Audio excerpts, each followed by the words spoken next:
The next pillar is the self-image, your future self.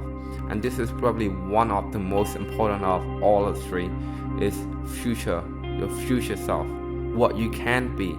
I will become ...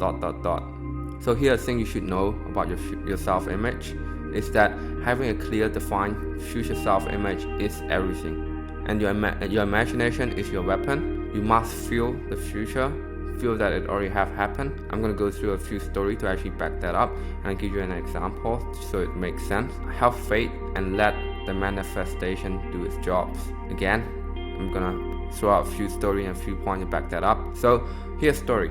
A guy in the United States somewhere really like hiking, and one day he hiked in the Great Canyon of America, and he fell down. A rock fell in and trapped his arm and trapped his entire body, but his right arm is stuck, so now he can't escape. He's ready to die, right? He's been stuck for several days. He's ready to die. No one knows he was there. He's really depressed, tired, and ready to let go.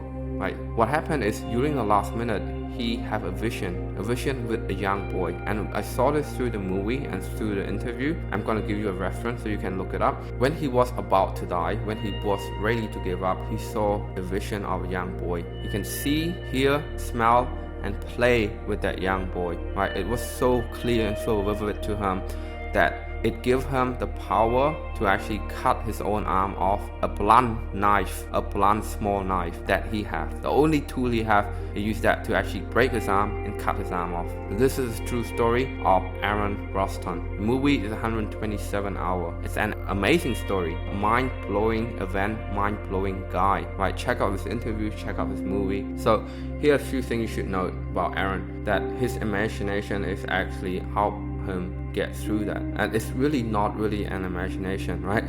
But I'll explain to that. So he felt the future and he felt that it's already happened. It's so vivid, it's so real, and it's actually caused by hallucination. It's not really imagination, it's really more hallucination. Again, take this with a grain of salt, okay?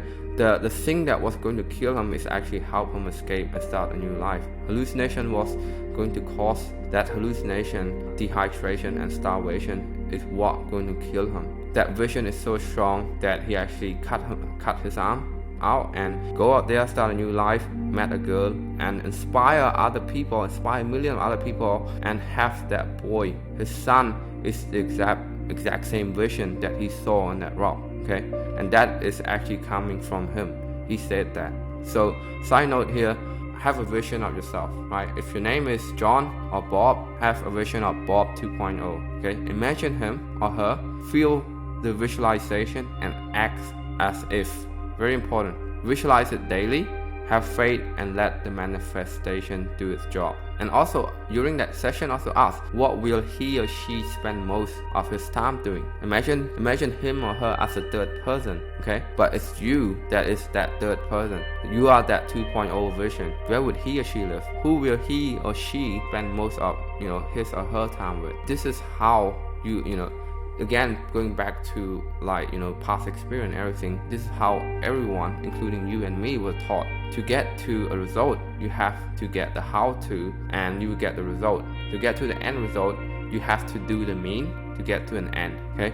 Example to that is that if you want to do something, you have to invest the time, the skill, and the effort to do it. Then you get to the result, right? And the power of manifestation say that if you want to do something, you focus on the end result with burning desire as your core, as your pillar, and clarity of vision. So you have a clear vision and a clear self-image of what's the future held, and actually have faith.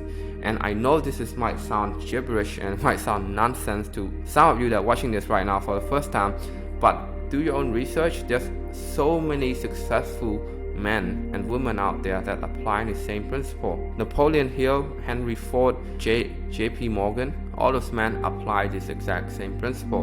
And when you focus on the end result, the how-to will come to you. Here is a quote from your self-image. The me I see is the me I'll be. Very, very powerful. You should print this out, write it down, put it in your office, put it in your room, look at it every day.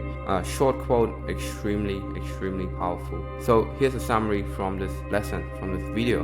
from your self-belief. Okay, if you think 200k a month is too much for you to reach, then it probably is, because that's your limited belief. If that's your cap, you only can reach your cap. And what your cap is probably derived from your past experience and your past environment, and we have went through that. And if you think that the problem occurred in your business is somebody else's fault, then you have not learned a thing. So if you're telling yourself that you are a victim of your outside and your exterior circumstance, you're probably not in the right mindset. And if you want 200k a month, act and think as if you already have 200k a month, because that's going to be everything. Focus on the result, focus on the future, right? Visualize it. So that's the 3 pillars of personal development, and mindset is everything. Okay guys, if you have any questions, just reach out. I will see you on the next